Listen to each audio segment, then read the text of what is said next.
Alright guys, so we're back. You probably saw this morning, this video looked like it had posted. Well, that is the morning of June 11th.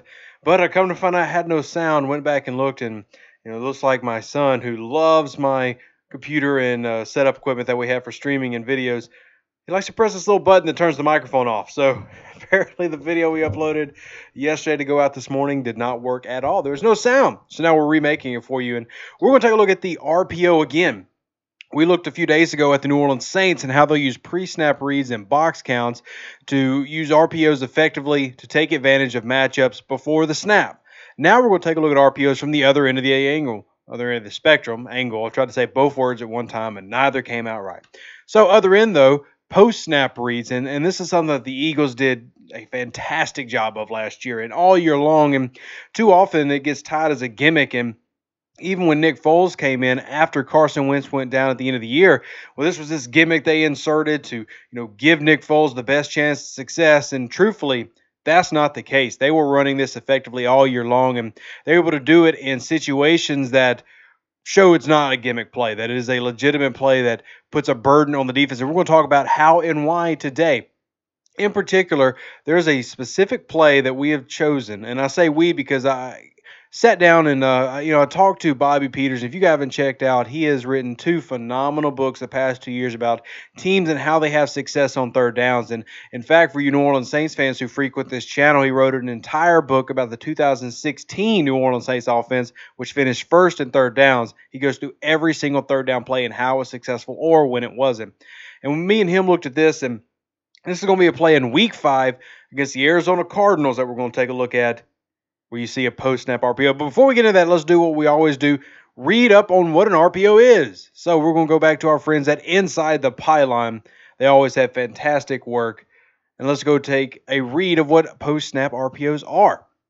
So there are 2 types of reads that a quarterback can make when he executes a run or pass option. You guys probably have heard RPO and know what it stands for, even if you don't know what it means. So first sentence, there we go. And we can either make a pre-snap read, when we talked about that with Drew Brees and the New Orleans Saints, some of the things that they could do there, or a post-snap read to decide whether to hand the ball off or to throw the passing concept built into the play.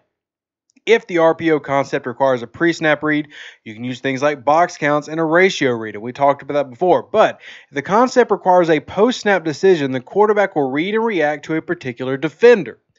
And let's read up on what that defender is. So when designating an RPO with a post-snap read, the offensive coordinator or head coach, depending on the case, targets a specific defender that has a run and pass responsibility.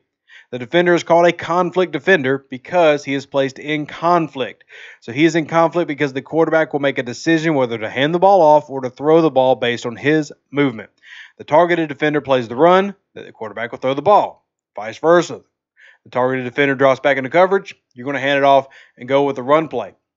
It really is that simple. Let's take a look at this play that we've chosen. And first thing we want to note when this is and what this is. So this is a 2-minute drill play and a critical part of the game. Second quarter, they're up by 2 touchdowns. Going up by 3 touchdowns to end the first half is usually one of those signs that you've got the game in hand. And you never want to count another team out. It's certainly that any given Sunday is true. But going up by 3 touchdowns is a very difficult, amount of points to overcome. Very difficult venture. They're playing this on 3rd and 1. Inside their opponent's, 40-yard line. They're on the 31 of the Cardinals. 1 minute, 15 seconds left. This is a huge situational football type game, and inside the 2-minute drill, you've got to be really trusting in your team's ability and your play calling to use this play here. A lot of times you might say, well, we'll just run it up the middle, and surely you'll get 1 yard, or maybe some teams, and we've seen the New Orleans Saints do this, they'll get aggressive here on 3rd and 1. They'll go deep and do a shot at the end zone and maybe take a field goal if that doesn't work out. I love this play because it gives the team 2 options. That's what the RPO does. And let's take a look at how. So we're going to watch it full speed first, and we'll break it down and talk about it. I love this play. And, what Doug Peterson and John DeFilippo and Frank Reich and all those guys were able to do last year was beautiful. And here it is.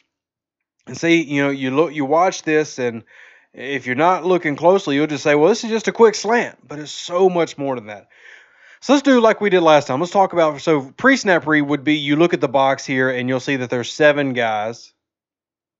And that would be your box read if you're doing a pre-snap.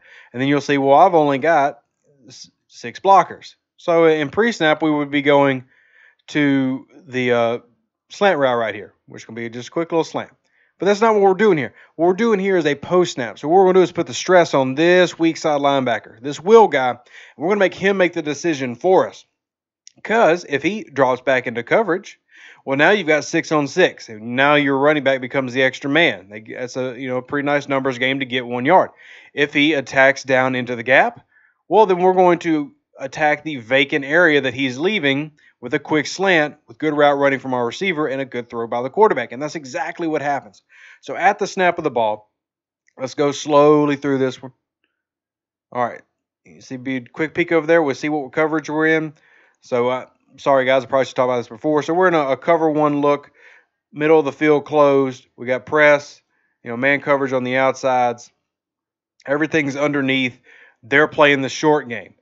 And this is where this can be really handy because now it gives you 2 options where if they want to play the run, fine, we'll hit you with the pass. They want to play pass, we'll hit you with the run. Now it's for just a little bit. So watch, he's going to get this. And the key is watch where Carson Wentz's eyes are right here. He's staring down this linebacker. What decision is he making? And as he watches and sees the linebacker moving up, reacting to the handoff, we pull it back, get in our stance, rock it. This is a super quick play. This is all happening in the span of about 2 seconds. So you go at the snap, at the 10-second mark, hike. He hits it right at the 12 mark, goes in his hands, fake. At the 13-second mark, it's out. Very quick reaction. And all it is reading this conflict defender. And this defender, now, and the defender, if he's told to shoot the gap here, cool, shoot the gap. He shoots the gap, fine. But the ball's coming out so quickly because this is designed to play off this one play, this one player, it's almost a moot point.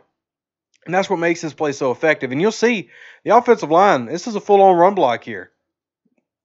There's no disguising it. This is full-on run because the line doesn't know what's going to happen here. It's a post-snap read. So the line can't say, oh, well, this guy dropped back, I don't have to block. No, they're going in run blocking this entire time.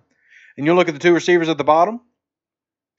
And Coach Peterson actually talks about this play, in another time. But they actually have another call to the other side of this field that's an RPO.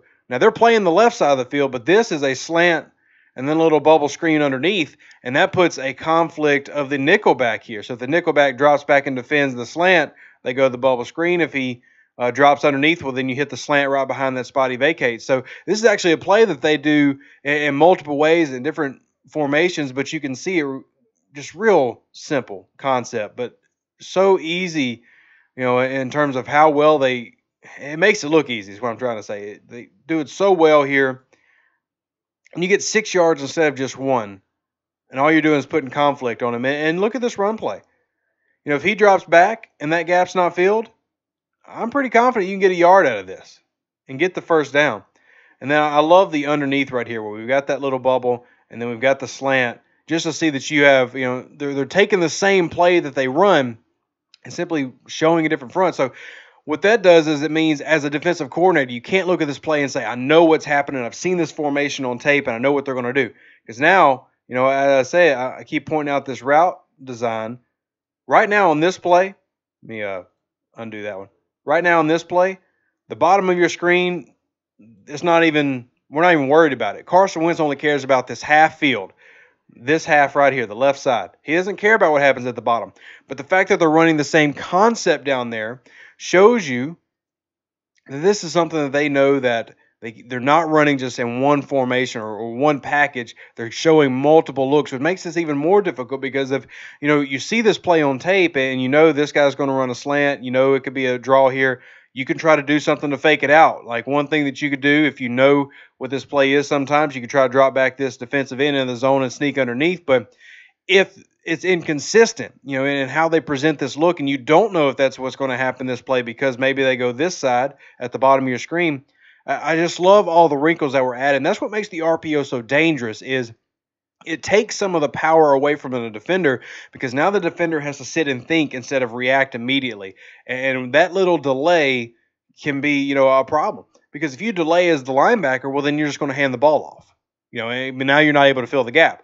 If you attack immediately without thinking and trying to read what's going on, well, then they're just going to hit you behind in the space that you just left. And that's why the RPO is not a gimmick play. It's a legitimate, foundation of some offenses in college, and now we're getting to see it a lot more in the NFL. And this has been around for a long time, guys. I mean, RPOs have been run since the 90s. This is nothing new, and it's just great to see how the offenses continue to evolve, adapt, and make new wrinkles. And what the Eagles did was just wonderful work. And we're going to do one more time. I like doing this. We're going to read through the RPO one last time, just to give you guys a refresher on what it all says. This is from our guys at Inside the Pylon. Post-snap reads, RPOs. There are two types of reads that a quarterback can make when he executes an RPO. He can either make a pre-snap read or a post-snap read. We talked about pre-snap with Drew Brees and the Saints. Now post-snap with Carson Wentz and the Philadelphia Eagles. Decide whether to hand the ball off or throw the passing concept built into the play. If the RPO concept requires a pre-snap read, he can do a box count or a ratio. We talked about that in the last video. Or if it requires a post-snap decision, the quarterback will read and react to a particular defender. And as we've talked about, this defender is called a conflict defender because it places the defender in conflict on what he's going to do. If he attacks the gap, you pass behind him. If he drops the coverage, you hand it off, run the football. When designing an RPO with a post-snap read, the offensive coordinator or head coach targets a defender that has an RPO or a run and pass responsibility. This defender is called the conflict defender, and he is in conflict because the quarterback will make a decision whether to hand the ball off or to throw the ball based on his movement. If the targeted defender plays the run, the quarterback will pull back and throw. If it drops back, the quarterback will hand the ball off, yada, yada. Simplest way to put it, guys, and it reads easy. It even looks easy once you see it on film. It's all about execution and teams working really well together. Great teamwork, individual matchups. I love it. Absolutely love it. So I hope you guys enjoyed this video. If you did, drop a like, drop a subscribe. Let us know what you think about it. Let's get these up. Share it out with your friends. I know this is an Eagles tape, so a lot of you guys are used to seeing Saints, but for you those who enjoy the football fundamentals classes, we'll be branching out to see different things. When we do Sugar in the A-Gap, that's going to be Carolina Panthers film. I can already tell you because they eat that up. But hope you guys enjoyed it. If you really enjoyed it, you can support us on PayPal, Patreon, or even do a Twitch subscription if you guys are on Twitch. Every little bit does help. It keeps making these shows happen. It makes more of these film studies come out. So who dat, God bless, and we'll see you on the next one. Peace.